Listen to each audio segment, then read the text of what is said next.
Welcome to our series entitled the IAM Podcast, a podcast about innovation, business, and most importantly, people.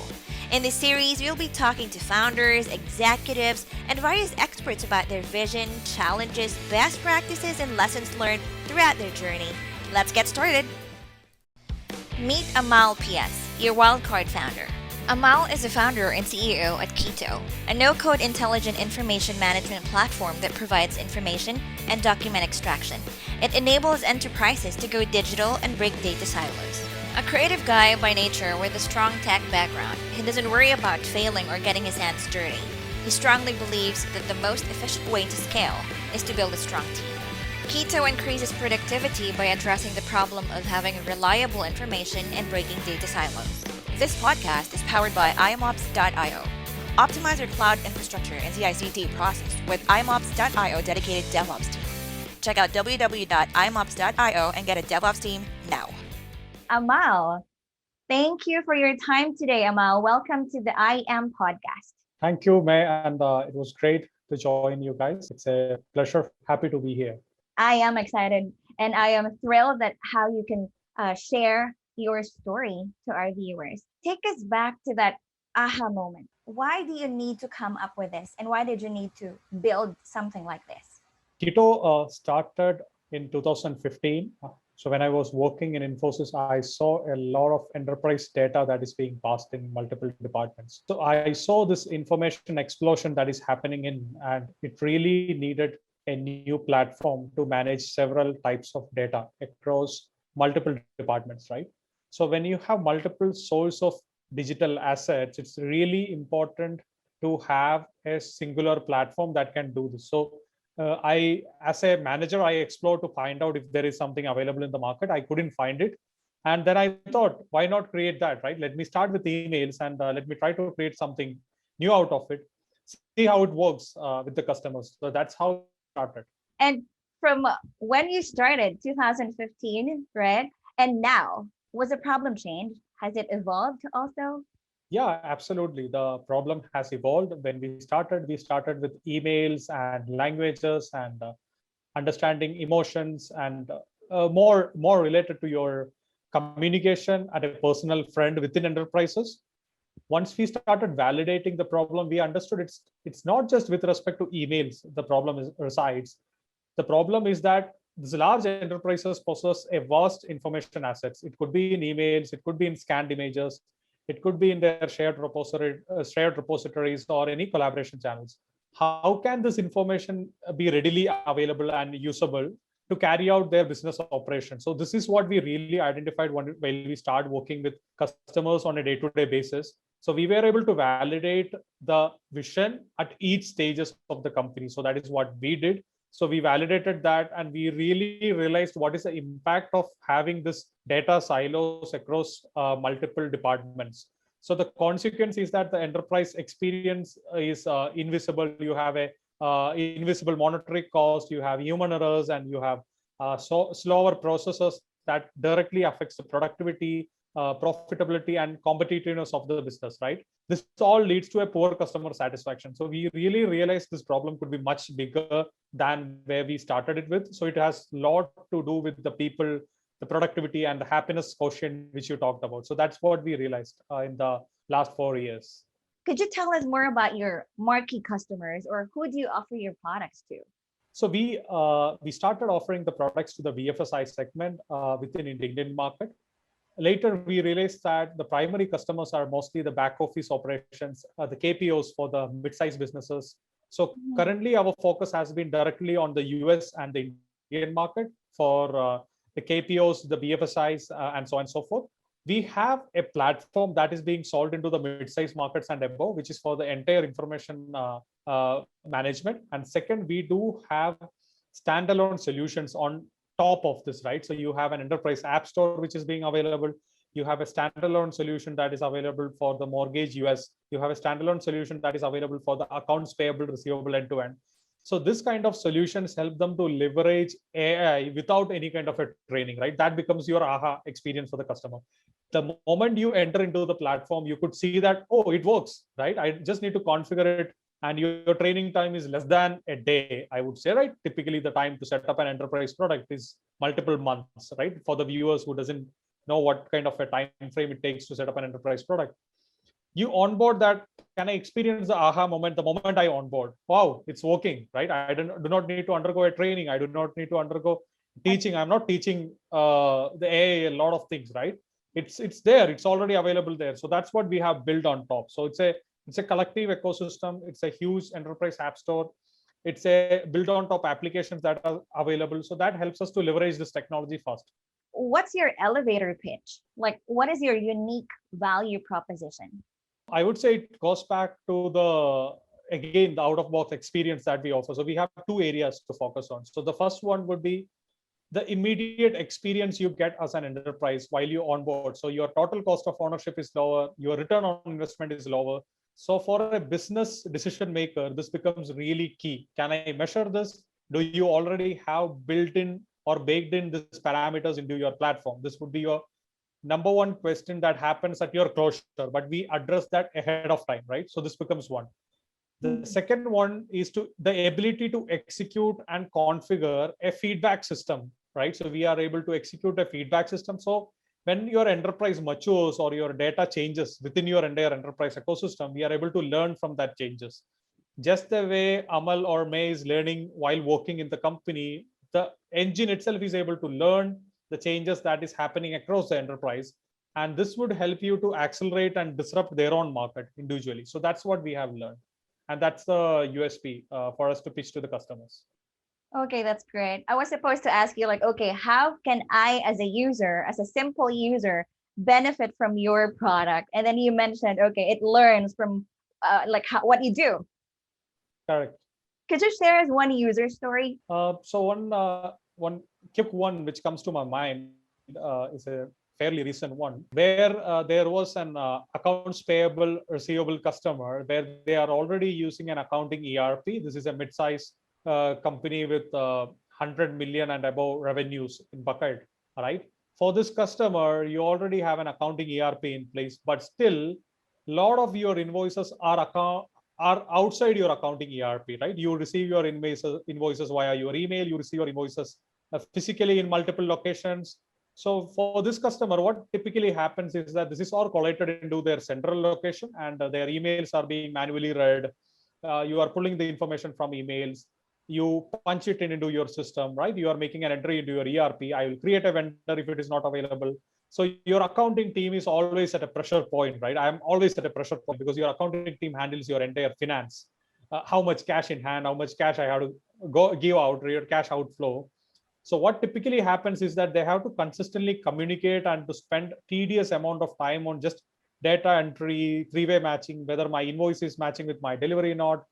Have I already created a purchase order? If not, let me create that right away, right? So this all problems keeps on happening. So what we have done for them is that with our platform, they could directly connect their accounting ERP. They could directly connect their email system, and they could ideally connect their multiple scanners, which are in the remote locations. From here, the moment it is being scanned, the invoices are received in the emails in any format, whether it is your text, whether it is an image, whether it is a document attached.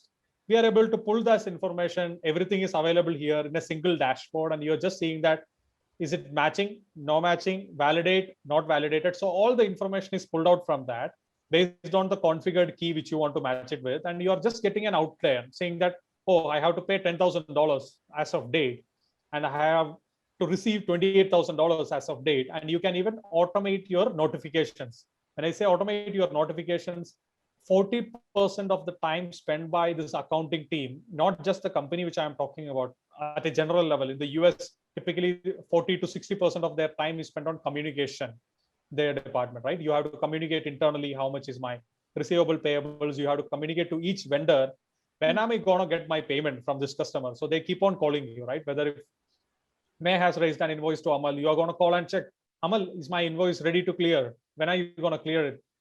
So the moment you're nearing your due date, they are going to consistently get a lot of communication. So they can easily automate this communication flow. It will automatically update your vendors. It will automatically update your internal team. You could also do a vendor reconciliation, so which is a very tedious process within accounting.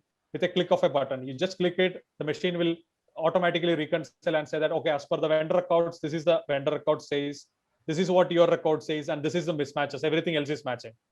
So you have to just focus on the actual work, not the tedious process involved in the work, right? So I think this is the new age working. People have to adapt technology, people have to adapt a machine learning and other technologies at a reliable level so that they scale consistently with this technology. So I'm not a person who is interested to say that AI is the only technology that can solve it. So we use a combination of technologies, and coincidentally AI become a part of it. So that's how they should evaluate the solution, so that you get an end-to-end experience from these platforms. I like that you said you just work on the actual thing. You don't need to work on the processes. You don't need to waste time on the processes. And sometimes you lose your invoice, so you have to spend time looking for that, right? Correct.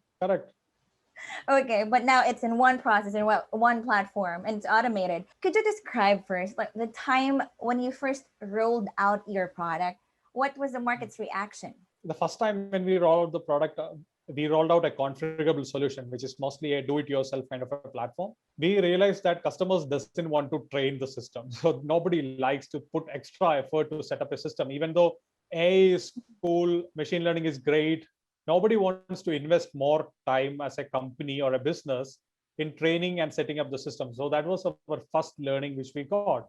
The second one was, can I immediately consume that, right? So when I say immediately consume that, see, I have a system available which can, let's say, pull information from emails, pull information from language, pull information from documents, pull information from your images. If it is a piecemeal kind of a solution, how do I consume it? I have multiple business processes. You have given me a platform. How do I connect it to my ERP? How do I connect it to my CRM? How do I connect it to my printer? So there is a lot of questions available, right? So can I, as an end customer, is it really easy for me to onboard and use? So this was our second learning. So we build one deep technology platform underneath that helps in information processing. On top of that, each of the individual use cases like mortgage processing, accounts payable, receivable processing becomes a simple to use experience kind of a platform. So we have a connected information platform, connected enterprise app store, and a connected experience platform on top to ensure that the customer experiences technology with ease. That has been the learning for us. Wow. So you were giving an out of the box experience to your customers. Correct. How about your funding? Some businesses spend months or even years. Some businesses are more gradual growth, or some are rapid growth. So please share your funding experience. So for us as a team in Keito, our focus has been on growing with knowledge. I think it is an approach. We call it internally crawl, walk, and run, right? So even today, most of the startups are in the crawl stage. Even though you have a huge lots of cash, you might be able to reduce your time, but it all depends on your knowledge. How much amount of knowledge you have from the entire industries and about the customers. That's how much you are able to execute, right? So in our approach, we have been really focused on crawl, walk, and run, where we ideally build the fundamentals, and we focus really on building the fundamentals first before even entering into the rapid scaling kind of a movement. So we have been on the customer revenues, we have been mostly bootstrapped, and we have raised from reputed individual angel investors, and most of them are CXOs from Fortune 500s and large private equity firms and BFSI sector, manufacturing sector, automotive sector. So we have adopted a strategy in which we onboard experts from multiple industries who can not only put money, but also put thought behind, right? So they can also give you information that how the platform or your visions can scale across multiple industries in the future. So that today we are really clear about the fundamentals you want to build. And that's has been our approach. Okay, crawl, walk, and run.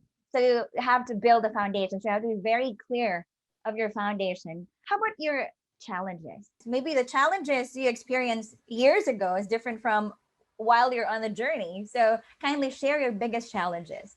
So I would say for any business, specific to us, the most important challenging factor would be to hire the right people. So at each growth stage of the company, you have to identify what are the gaps within the ecosystem, and hire and onboard and partner with the right set of people so that you can jointly grow into a multi-billion dollar business, right? So if the company's vision is to be a multi-billion dollar business, you have to understand that at each stage you might need specific skill people, or it could be partners, or it could be co-founders, or it could be advisors.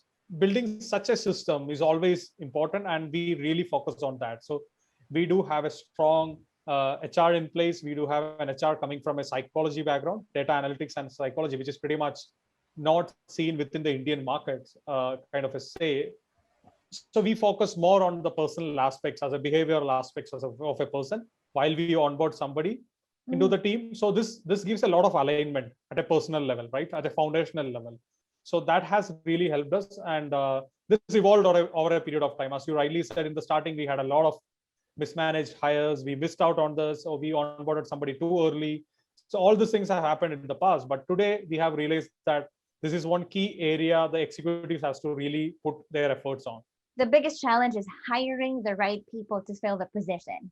How long does it take for the recruitment process? The recruitment process has to be under 7 days. So if it is really long, the Wow. candidate gets bored. If it is really short, we might not get the right guys.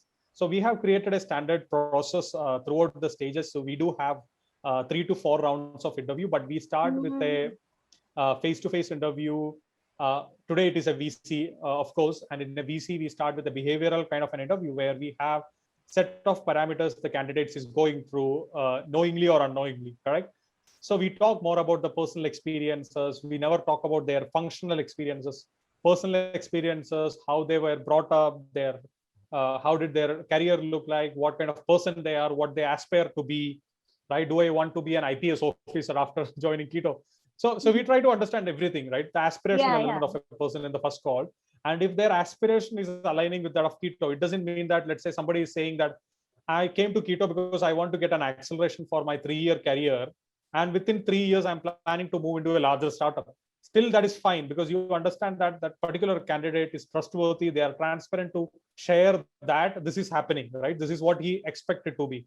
So we try to evaluate that, and then we select very few set of people from the first meeting for the second functional part. The second discussion would be purely functional. It could be a mix of your hands-on coding kind of a practice if it is engineering. It could be more business solutioning, but this all happens roughly within 7 to 10 days, right? So it overlaps based on the confirmation of meetings in the today's world. But earlier we tried to do under 7 days so that it becomes really quick, efficient, and you can understand the right person quickly. And the final round will be mostly rechecking on whatever you have done in the first round. So after a certain period of time, people misses out that whatever they have told. If it's not a genuine input, you will miss out what you have mentioned in the first meeting to the last meeting. So it would be a combination of that, right? You're gonna go into a rapid fire kind of a session where people are just asking questions, which could be just yes or no's. So from that yes or no, you clearly know whether this guy is right or not. Well, that's a quick tip to all of you who want to apply at Keito. So there will be 3 rounds. Okay, but I really believe that like some entrepreneurs put much weight on the idea, but not on building the team. But you said you have to build the right team. You have to get the right people, right? Fill the position. You have to get those people who just not want to work on an AI company, but who wants to work for Keito, your vision. Correct. I'm sure during the last call, you said some founders are really thinking, why are we experiencing this? And is everybody else experiencing this kind of challenge? What important lesson would you like to share with them, to aspiring entrepreneurs or your fellow startup founders? So I would summarize it into 2 buckets. Never settle for less, right? Be ambitious, and people, whether it is customers or investors, they like to be associated with people who are ambitious and who have a clear vision. So there is a huge difference from being ambitious to having a clear vision. So you have to really know that, okay, you can break down your ambition into a clear vision, which is executable at each stages. And people are really willing to bet on such people, right? It could be a group of people, it could be an individual. So you need to have that in place. So whatever may be your challenge, if you have that in place, you will be able to overcome that step by step, right? So some companies would take 5 years, some would take 15 years, some would take 10 years, some would take 2 years. but the challenges would remain the same throughout the lifespan. If you look at a lifespan of 20 years of a company, the challenges each person has undergone would be the same. The challenges the business has undergone would be the same. So there won't be any different kind of a treatment just because that somebody has raised a huge millions of dollars, right? So let's say somebody raised $100 million from someone, doesn't make him expert in that space, right? He still have to face the same number of challenges what you are facing in the same duration of time. If you have not faced any challenges, that means you are missing something. So there is something really wrong in the system. The second one is try to understand what are the limitations, what are the limiting factors within your team that restricts you to grow from today to where you want to be. And it could be not just the team, it could be your plan, it could be your clarity of vision. So it all rounds around that. The 2 pointers are really important. One, you have to break down your vision into clearly defined paths. Second, you have to understand the limitations within the team so that you can have the right members in place to reach your breakdown paths. So I think that would be just to summarize the challenges and how to tackle them. Okay, great. Know your vision. Well, challenges changes, but you have to stick to your vision and your foundation. And then know your limitation. Clarity is the key. This is the last question for this interview. I am Amal PS, your blank founder. What do you want to be known for? What kind of founder do you want to be known for? Wild card. Wow. I am Amal PS, your wild card founder. Can you explain a little bit about that? So I'm a creative guy by nature. So having a strong technology background, right? So when I say wild card, you can go into anything. So you have to make your hands dirty before understanding something can be done right or wrong. So I would call it like a wild card founder, even if it might not be the perfect thing, but you will still understand that these are the nuances in that area. So you go in, try it out, fail, succeed, whatever happens, it's no worries. Go in, get your hands dirty, come back. So I think that's what I have done in the past and even today, right? Quickly, I will go in, try to understand, break it up. If not works, it's fine. If it works, it's good. That's it. There is no hard feelings. Okay, thank you very much, Amal, for all those wonderful thoughts. I know a lot of us have like tons of inspirations. All the best to Keito. Thank you, May, and the IAM podcast team for having Keito here. It's our All the privilege. best for your podcast, and this is a great session. I think many people will get an inspiration, and not only inspiration, maybe a lot of information could be useful. Even if a single person makes use of the conversation which we had, I think that's a great achievement. Keep soaring. Yeah. And thank you very much for your time. I can talk to you again. Okay, you have to go back working and running your company again. So I have to say goodbye to you now. Yeah, thank you, May, and have a good day. Bye. You too. Have a great day. Bye. Bye.